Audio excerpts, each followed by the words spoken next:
Stéphane Beaulac, lui, est professeur titulaire à la faculté de droit de l'Université de Montréal. Monsieur Beaulac, bonjour. Bonjour, Monsieur Bien. Alors, je sais que vous avez eu tous les deux l'occasion de prendre connaissance du document. Ça a meublé votre soirée d'hier, j'imagine, parce que c'est quand même assez substantiel comme document.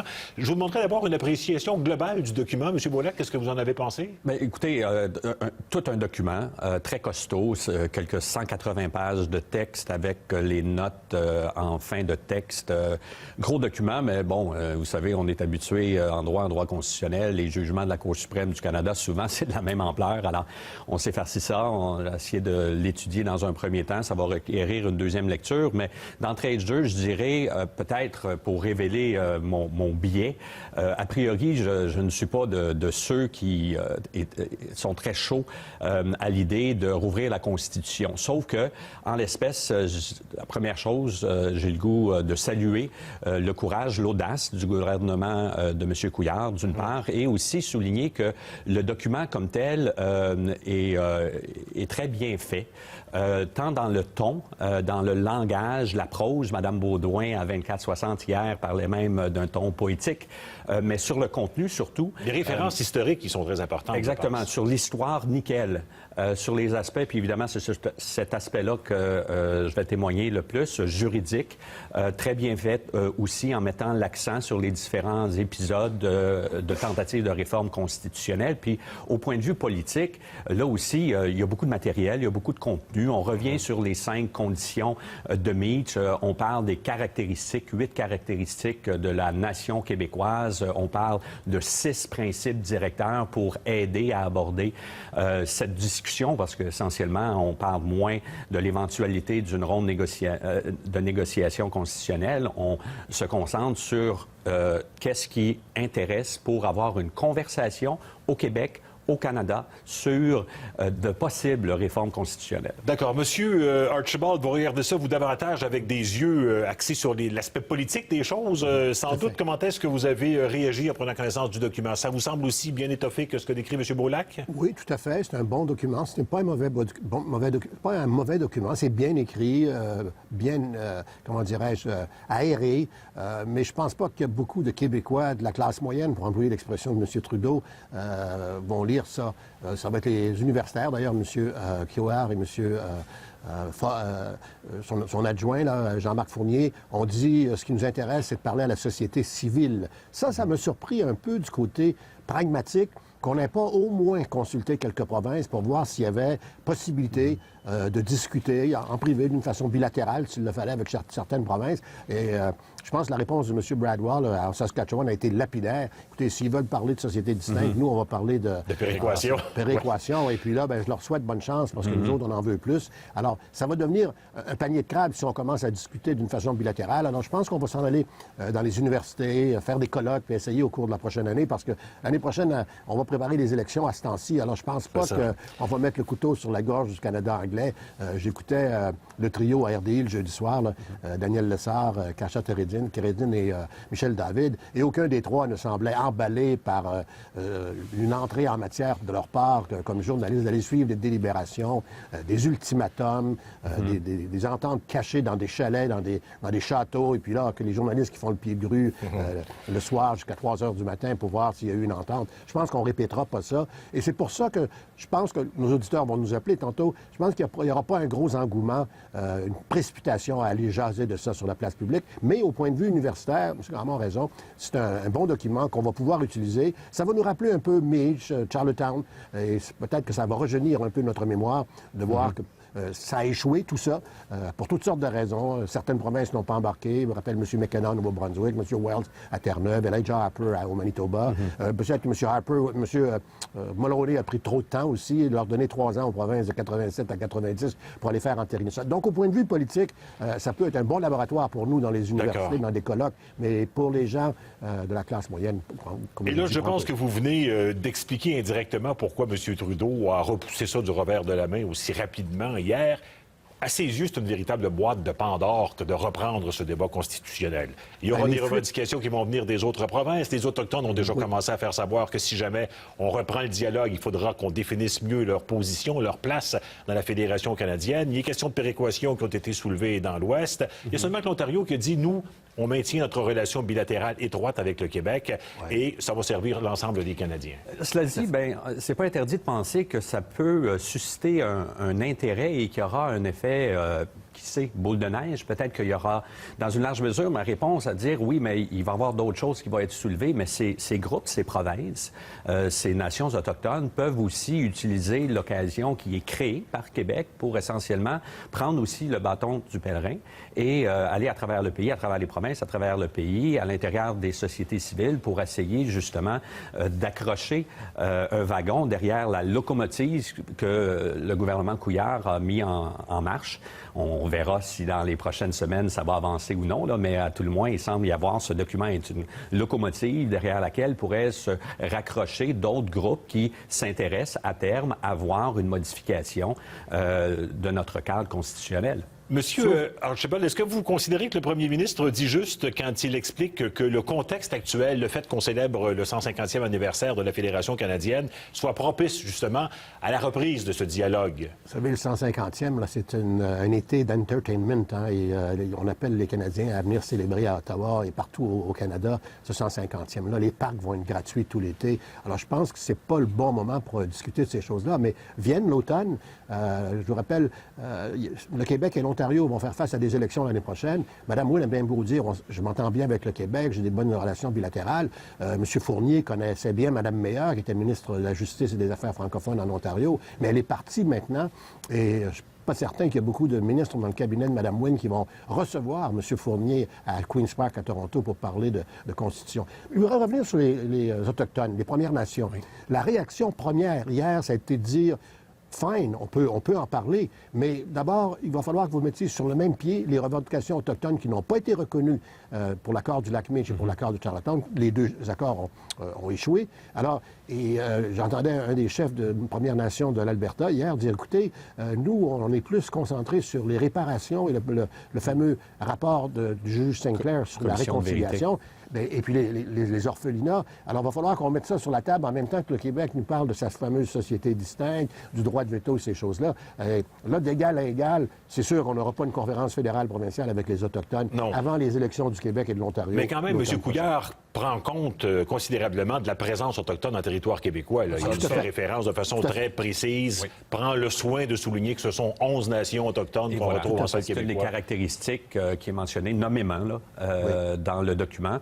Pour revenir sur l'occasion du 150e anniversaire de la Confédération, de la création de la Fédération canadienne, j'ajouterais à cela, évidemment, l'autre qui, évidemment, est plus dans l'ombre, c'est le 35e anniversaire du rapatriement de 1982. Et dans une large mesure, ça, je tenais à insister là-dessus, il faut relativiser, quand on parle d'un retour du Québec dans le giron constitutionnel, il faut relativiser, c'est très important en droit constitutionnel, parce qu'il faut faire la part des choses. C'est pas comme si, depuis 1982, Québec est à l'extérieur de la Fédération. Nous y sommes depuis 1867. Il y a eu un processus de rapatriement de la Constitution, d'un ajout d'un deuxième document constitutif, la loi constitutionnelle de 1982, qui ajoute, on le sait, pour résumer à l'essentiel, la formule d'amendement et la Charte canadienne des droits et libertés, avec laquelle les sondages le montrent à plusieurs reprises. Les Québécois sont en plein accord, autant que, sinon plus, que le reste du Canada.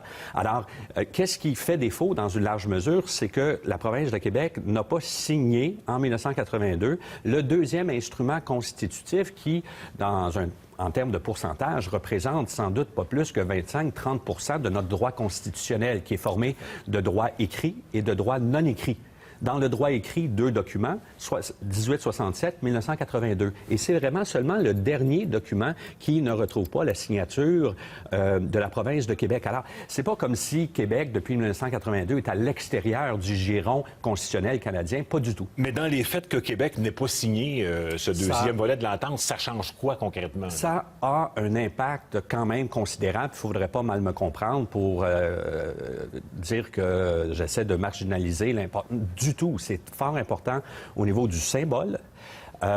pour ce qui est de l'appartenance des gens de la province de Québec. Mais dans les faits, outre le symbole, de facto, comme on dit en jargon juridique, on voit que les Québécois, les Québécoises sont voient d'un très bon œil la Charte canadienne, comme la Charte québécoise d'ailleurs. Ils voient aussi d'un bon œil d'autres aspects, dont la protection constitutionnelle des droits autochtones à l'article 35 de la loi constitutionnelle de 1982.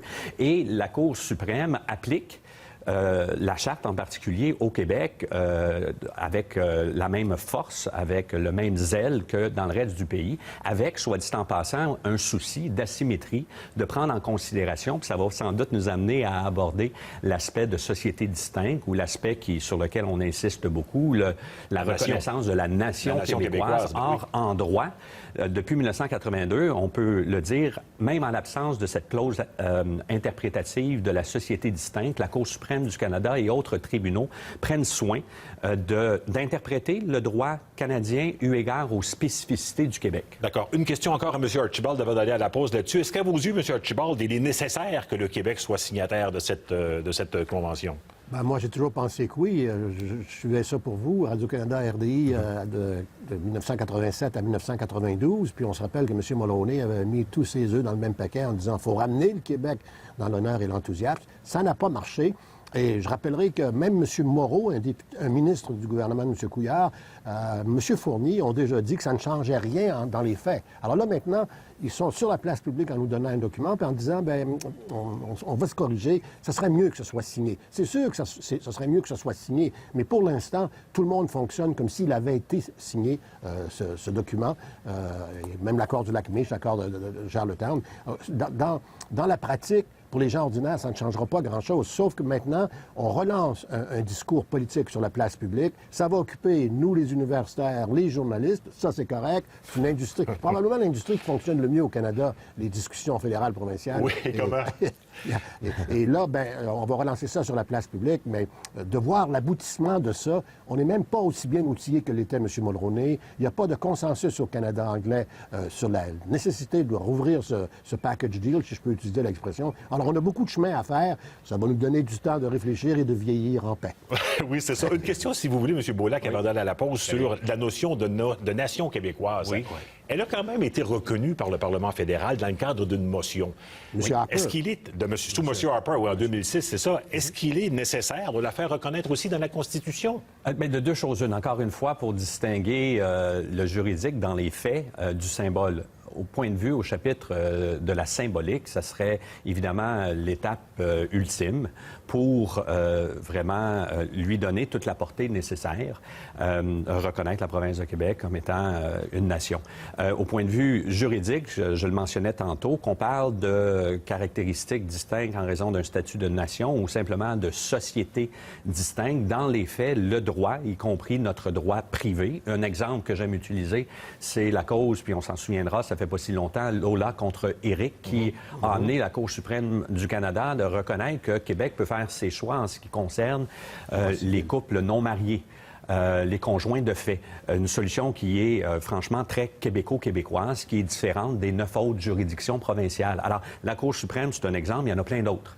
Prend soin de reconnaître dans les faits les spécificités juridiques de culture, de langue, de besoin d'une protection différente des groupes linguistiques minoritaires au Québec, de langue anglaise, par opposition, quand on les compare avec ce qui se fait pour les communautés francophones hors Québec. Alors, tout ça est modulé avec un raisonnement asymétrique. On insiste beaucoup dans le document sur un besoin d'approcher, d'aborder des questions de façon asymétrique. Ça, au point de vue juridique, constitutionnel, ce sont des acquis.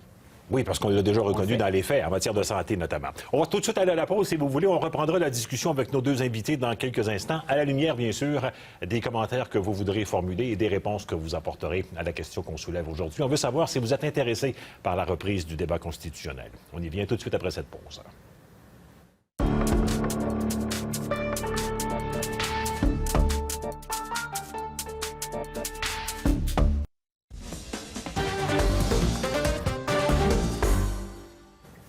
Notre question aujourd'hui est vraiment toute simple. On veut savoir si vous êtes intéressé par la reprise du débat constitutionnel. On y va immédiatement d'un premier courriel et on enchaîne par la suite avec des gens qui nous appellent d'un peu partout au Québec et à travers le pays. Alors, courriel tout d'abord de Luce Coder. Madame Coder qui nous dit ceci, je dirais plutôt minime. Et pourtant, je suis une souverainiste de la première heure. J'ai été abasourdi par la requête du premier ministre Couillard. Tout ce que j'y vois, c'est une attaque en règle contre la CAQ qui, il n'y a pas si longtemps, a dépassé les libéraux dans les sondages. C'est un peu plus politique comme remarque. Alors, je m'adresserai à M. Archibald. Avez-vous l'impression que c'est un croc en jambe que le premier ministre Couillard essaie de passer à la coalition Avenir Québec? Tout à fait. Et la réaction de M. Legault hier en disait long. Il avait l'air découragé en voulant dire, je pense que je viens de m'en faire passer un beau, là, mais c'est inutile de vouloir parler de ça maintenant qu'on est peut-être en train de se rapprocher de vous, les élections dans un an. Alors, je pense que cette auditrice a raison de vous dire, je suis souverainiste, mais ça n'ira nulle part, et puis c'est un croc en jambe à la CAQ. Et puis, la CAQ, vous savez, 5-6 mois avant les élections, est toujours en bonne posture, mais vienne le temps, 2-3 mois avant les élections, c'est un petit peu plus difficile. Alors, M. Couillard essaie peut-être de créer une diversion et d'obliger M. Legault a trouvé une position constitutionnelle entre celle du PQ et celle du Parti libéral. Et ça, c'est la fameuse troisième voie qui a beaucoup de peine à expliquer de temps en temps. Mais est-ce qu'il n'était pas important aussi que le Parti libéral définisse sa position constitutionnelle, M. Beaulac? Oui, puis pour renchérir et faire le lien avec la CAQ, d'un point de vue moins juridique, intellectuel, on remarque une des sources dans lesquelles on puise, c'est certains contributeurs dans le passé, des intellectuels associés à la CAQ. Je pense à Guy Laforêt en particulier. Oui, tout à fait. Il y a plusieurs références aussi faites à des juristes, alors quand je disais tantôt que c'est bien étoffé à la fois en droit constitutionnel et du point de vue politique, des contributions d'un intellectuel de renom comme M. Guy Laforêt, et je le répète, qui a dans le passé, je ne sais pas si c'est toujours le cas, là, mais été associé aux activités de remue-ménage derrière les politiques de la CAQ. Et surtout de l'ADQ avec Mario Dumont dans le temps. Et elle avait été candidat pour Mario Dumont, M. Laforêt. Oui, de fait. Ouais. Allons tout de suite au téléphone prendre l'appel de Gaëtan Leduc, qui est de Montréal. Bonjour, M. Leduc. Bonjour, monsieur. On vous écoute. Alors, est-ce que personnellement, j'ai envie qu'on ouvre ce débat-là? Je vous dirais qu'il y a l'amateur de politique en moi qui dirait oui, et il y a le citoyen qui dirait non. Mais je pense que, ceci étant dit, on ne peut pas faire comme si la question n'existait pas. C'est sûr qu'il n'y a personne qui a l'air de s'en plaindre présentement, mais est-ce qu'on peut simplement ne pas faire comme si la question existait? On voit qu'il n'y a pas un grand appétit, ni ici, ni ailleurs dans le pays, pour rouvrir cette question-là. Mais Robert Bourassa avait parlé d'une superstructure. Alors, moi, je me dis, pourquoi pas réinventer le Canada et faire un genre de communauté d'États indépendants avec un Parlement? Peut-être qu'il y aurait moyen de reparler du Canada, mais d'une autre manière qu'il existe en ce moment. Alors, pourquoi revenir toujours sur les mêmes choses? Pourquoi pas essayer de se redéfinir complètement? Écoutez, c'est une proposition. On peut voir ce qu'en pensent nos invités. De nouvelles structures, une redéfinition du Canada? J'ai tendance à être d'accord avec monsieur qu'on ne peut pas faire comme s'il n'y a pas de problème. Alors, à ce que je soulignais tantôt de relativiser l'importance de 1982 et le fait que Québec n'était pas avec les 9 autres provinces, c'est une chose, mais ça demeure que 1982, c'est une plaie ouverte. C'est pas la fin du monde, ça n'affecte pas dans la vie de tous les jours monsieur, madame, tout le monde, mais d'un autre côté, ça serait beaucoup mieux si on pouvait régler ça de façon définitive. Non, parce que comme n'importe quelle loi, rien n'est éternel. On pourrait à terme penser 75-100 ans qu'il y aurait un besoin de revenir à la charge. Mais qu'est-ce qui est certain, c'est que depuis 35 ans, il y a une grosse note en astérix qui renvoie au fait que le deuxième des deux principaux documents constitutionnels, celui de 82, Québec, ne l'a pas signé. Est-ce que c'est à ce point grave, M. Archibald, que le premier ministre puisse, dans ce document, prétendre que les Québécois se sentent un peu comme des exilés dans leur propre pays? Là, il joue son jeu politique à lui. Si on faisait un sondage, probablement qu'on va en avoir au cours des prochains jours. Je pense pas que les Québécois se sentent si isolés que ça. Mais, vous savez, revenir tantôt à ce que mon collègue a dit au sujet du fédéralisme asymétrique. Cette notion du fédéralisme asymétrique date de la commission Pépin-Roubart. C'était à la fin des années 70. Et M. Trudeau, avant de rapatrier la Constitution et de nous donner le nouvel acte constitutionnel de 1982, a toujours dit que c'était une notion bâtarde. Il n'y croyait pas. Sauf que M. Clark, qui a été le ministre des Affaires étrangères sous M. Mulroney, lui, il croyait beaucoup en ce Canada, comme vient de le dire votre auditeur, ce Canada des communautés, ce Canada des provinces, avec des choses différentes, des besoins différents et des règlements et des politiques publiques différentes. Mais ça n'a jamais volé très haut, sauf dans les cercles journalistiques et dans les cercles universitaires. Mais peut-être que ce serait une bonne idée de la ramener, au moins pour discussion, et là, peut-être de voir si la société civile, pour employer l'expression de M. Fournier hier, s'y intéresse. Mais ça, je leur souhaite bonne chance d'intéresser la société civile, parce qu'elle est occupée ailleurs, la société civile. C'est un gros défi, oui, effectivement. Oui. Gilles Lavigne nous appelle de Blainville. Bonjour, M. Lavigne. Oui, bonjour, M. Vien. On vous écoute. Bonjour à vos deux invités. Écoutez, en ce qui me concerne, je crois que c'est strictement une pure stratégie de la part de M. Couillard. En fait, le fameux bâton du pèlerin, je ne pense pas qu'il va l'utiliser. S'il l'utilise, c'est strictement peut-être dans une éventuelle possibilité d'avoir ce qu'on appelle le pouvoir de dépenser. Mais là encore, avec toute cette espèce de refus, finalement, du Canada, ça ne peut que servir éventuellement plus tard aux intérêts des souverainistes. Parce que il va recevoir une fin de non-recevoir. Et la stratégie est simple, c'est de redéfinir auprès de la CAQ surtout, principalement, sa position constitutionnelle, qui est toujours dans le flou total. Et au Parti québécois, peut-être d'éventuellement précipiter les choses et de favoriser à la prochaine campagne électorale de revenir sur le fameux dossier de la souveraineté. C'est ce que je pense en ce qui me concerne. Oui, c'est fort plausible que ce sujet-là revienne effectivement dans la prochaine campagne et que c'en soit un thème important. De fait, M. Archibald, dans le document que le premier ministre Couillard nous a présenté hier, il n'y a rien de très précis sur ce qu'il adviendra advenant que le Canada lui dise non. Non, tout à fait. Qu'est-ce qui se passera? Personne ne le sait vraiment. Vous avez raison, puis il a écarté tout de suite la nécessité de tenir un référendum. On peut faire ces choses-là sans référendum.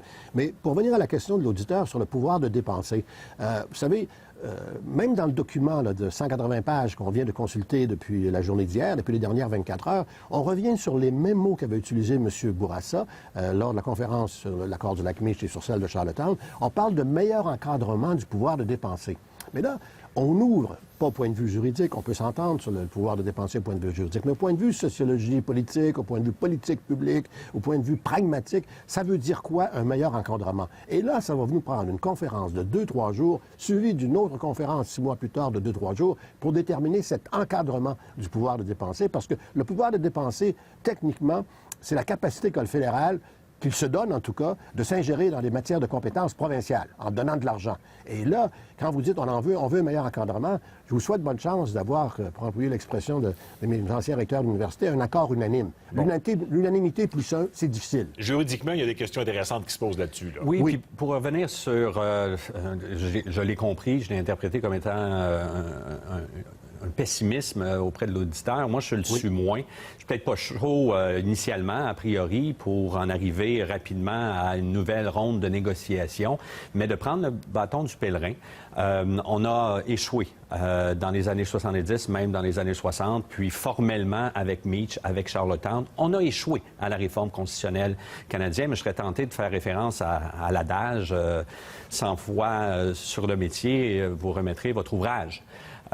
Ou une autre expression déjà utilisée en politique américaine, le président Kennedy disait « Nous irons sur la Lune ». Jamais je croirais que la réforme constitutionnelle, c'est pas aussi difficile que ça. Pas parce que c'est facile, mais parce que c'est difficile. Alors, une réforme constitutionnelle, par définition, c'est très complexe, c'est ardu, c'est politiquement chargé. On a le bagage des années 70 et surtout 80, début des années 90. Mais à mon humble avis, à terme, je crois, j'ose j'ose espérer qu'on va être suffisamment mature à la fois au Québec, bien évidemment, et au Canada, pour en arriver à de nouvelles négociations pour ramener et enlever la petite note en astérix là, liée au rapatriement de 1982. Oui, c'est un peu pour ça que M. Couillard propose d'ailleurs dans sa démarche une première étape qui constitue en une affirmation nationale. Oui, Il veut profiter de toutes les tribunes pour faire connaître le Québec tel qu'il le définit dans son document et faire en sorte que le dialogue puisse s'établir avant qu'on puisse envisager même d'ouvrir ces négociations constitutionnelles. On va à la pause tout de suite. Dans quelques instants, on revient à vos appels. Restez des nôtres.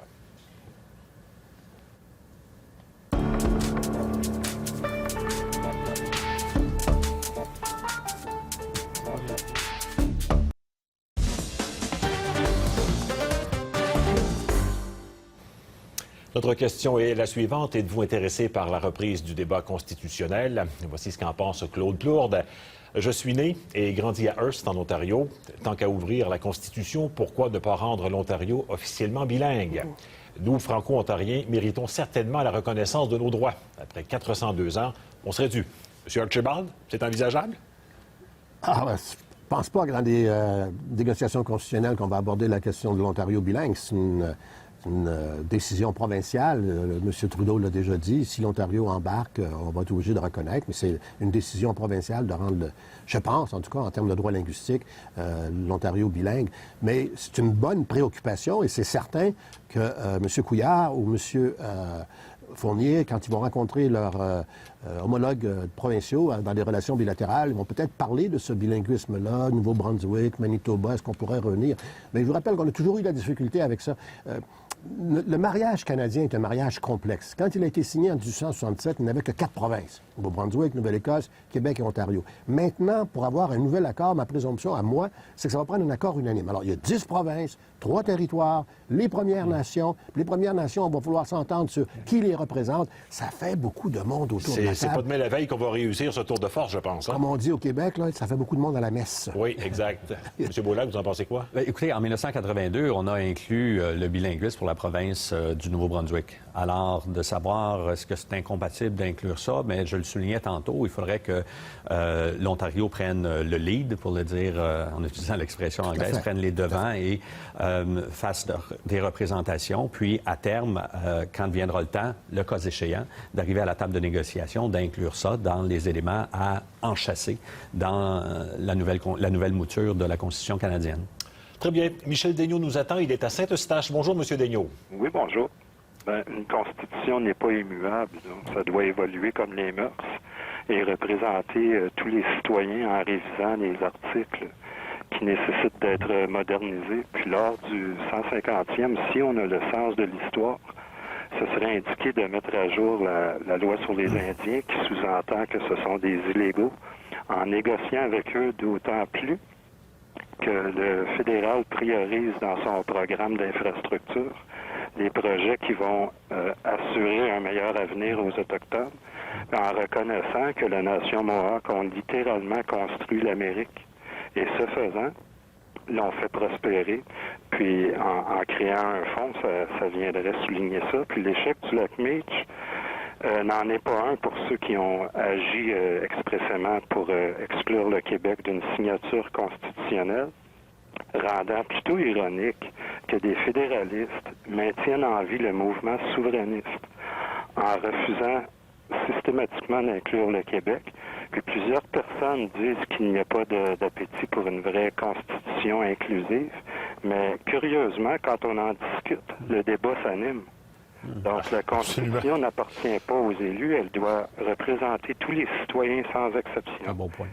Si plus de citoyens collaborent d'ici aux prochaines élections pour en faire un enjeu, pour que ça devienne autre chose que le jouet personnel des élus, en mettant à jour pour améliorer la législation qui devrait bénéficier à tous les citoyens plutôt que d'être assujettis pendant des décennies injustement d'une constitution élitiste. D'accord. Bien, merci beaucoup pour ces commentaires. Ça va un peu dans le sens de ce que disait M. Couillard hier, quand il disait aussi que M. Trudeau n'incarnait pas le Canada, que son parti n'était pas non plus nécessairement celui qui allait toujours gouverner, qui avait possibilité de modifier les choses éventuellement. Vous pensez quoi du commentaire de M. Brolac? J'aurais tendance à dire que c'est un point important, puis qui a été mentionné par les acteurs politiques d'hier. Et j'aurais tendance à inscrire ça aussi dans une tendance contemporaine. On l'a vu à travers plusieurs phénomènes. Vous m'excuserez pour les expressions anglaises, mais le top-down, de prendre les décisions au sommet puis de l'imposer sur le bon monde, bien, ça relève d'une autre époque. Il faut vraiment travailler le terrain et que ça devienne un bottom-up, une décision, une démarche qui va avoir une assise forte dans la société pour éventuellement amener nos leaders politiques à aller de l'avant puis à aborder ces questions qui sont fort difficiles, je le répète, mais qui ne peuvent pas être laissées éternellement sans réponse. D'accord. Monsieur évoquait le fait qu'une constitution, ça évolue et ça m'amène à vous parler des revendications traditionnelles du Québec. Monsieur Couillard reprend à sa charge les 5 revendications qui datent de l'époque de Robert Bourassa. Et j'aimerais ça qu'on les regarde toutes les 5 rapidement, sans nécessairement s'attarder trop longuement. Reconnaissance constitutionnelle de la nation québécoise, on y a fait référence. Il y a déjà eu une motion qui a été votée par l'Assemblée nationale, mais vous dites que c'est insuffisant. Il faudrait la constitutionnaliser. C'est ça, M. Boulac? C'est certain que, encore une fois, pour distinguer, le symbole serait très fort parce que ça serait pas au gré des gouvernements. Ça serait non seulement législatif, mais supra-législatif dans la Constitution. Donc, ça serait une excellente chose de le constitutionnaliser. Maintenant, vous me posez la question, est-ce que ça ferait vraiment une différence dans l'interprétation que la Cour suprême et autres tribunaux au pays donnent du droit québécois? En mon humble avis, bien, peut-être ajouter les bretelles à la ceinture, mais on constate sur le terrain qu'on prend déjà soin d'aborder les questions difficiles de façon asymétrique au Québec et ça inclut l'interprétation de la Charte canadienne des droits et libertés, notamment la protection des droits linguistiques. Bon, alors il y a encore du travail à faire de ce côté-là, M. Archibald.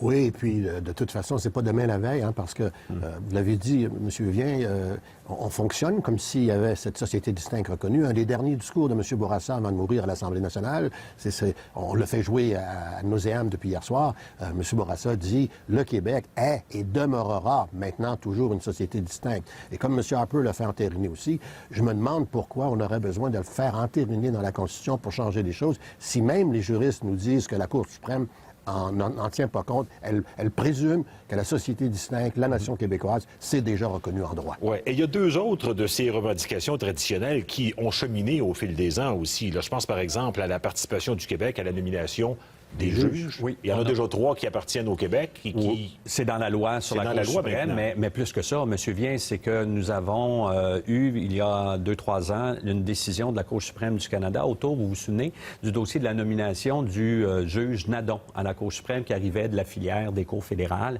Et la Cour suprême, dans son interprétation de la loi sur la Cour suprême, a de facto, encore une fois, dans les faits, reconnu qu'il y a une spécificité québécoise qui exige le maintien de 3 juristes de formation civiliste avec un parcours civiliste qui doivent être protégés parmi les 9 juges du plus haut tribunal du pays. Et ça, en soi, ça devrait être une protection quand même suffisante, non, M. Archibald? Oui, je pense que oui. Dans le cas de M. Nadon, c'est évident, il y a eu 2 problèmes. D'abord, le gouvernement fédéral n'avait pas consulté le Québec, ce qui était...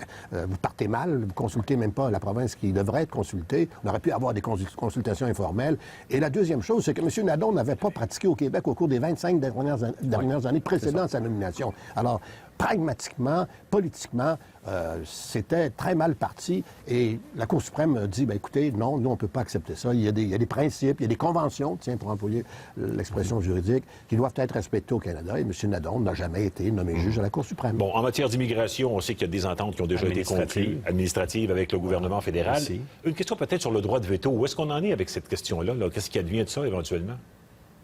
M. Boulac?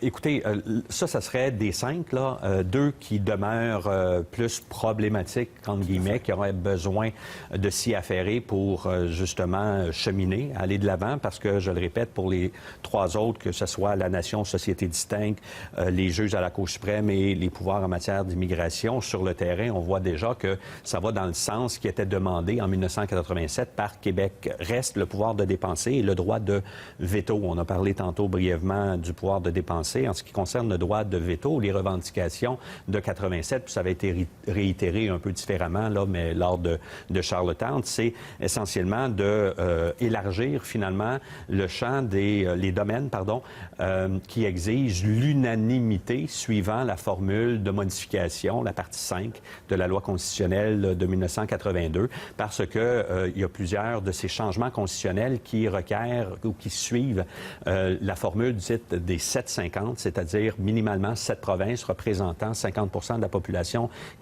canadienne. Alors, si on élargit les questions qui requièrent l'unanimité, bien, dans les faits, ça donne un droit de veto au Québec, aux autres provinces, associé à ça, en 87, il y avait aussi l'idée d'avoir un droit de retrait pour compensation, avec compensation, s'il y avait des modifications quant au partage des compétences législatives et des responsabilités constitutionnelles qui passeraient par exemple du fédéral au provincial si Québec est pas en accord ou veut faire chambre à part, comme le veut l'expression, qui aurait une compensation financière. Alors, cette question, ce dossier du droit de veto qui a trait finalement au partage des compétences, bien, il y a encore, c'est sur les 5, la question qui a encore beaucoup plus, le plus de place pour amélioration, je dirais. On va s'arrêter là-dessus. Si vous voulez faire une courte pause dans quelques instants, on retourne à vos appels. Je sais que vous êtes nombreux. On va tâcher de prendre le plus d'appels possible d'ici la fin de cette émission. Restez des nôtres.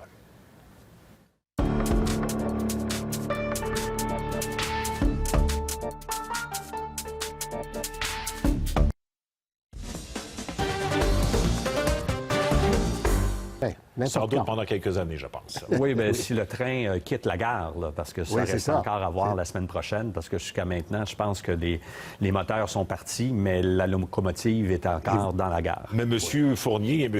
Couillard peuvent profiter de toutes les occasions pour aller de l'avant avec leur politique d'affirmation nationale. Certes. Voilà, bien, c'est là-dessus qu'on va conclure cette période de questions. Merci à vous deux d'avoir été des nôtres. Ça a été fort intéressant. Pour ceux qui voudraient revoir notre émission, vous pouvez le faire en vous rendant sur notre site web radio-canada.ca/RDI. Je vous donne rendez-vous lundi, midi 30 pour l'émission Les Ex. Dans un instant, Alexis Delancer vous présente l'info. Au nom de toute l'équipe, merci d'avoir été là. Très bon week-end. À lundi.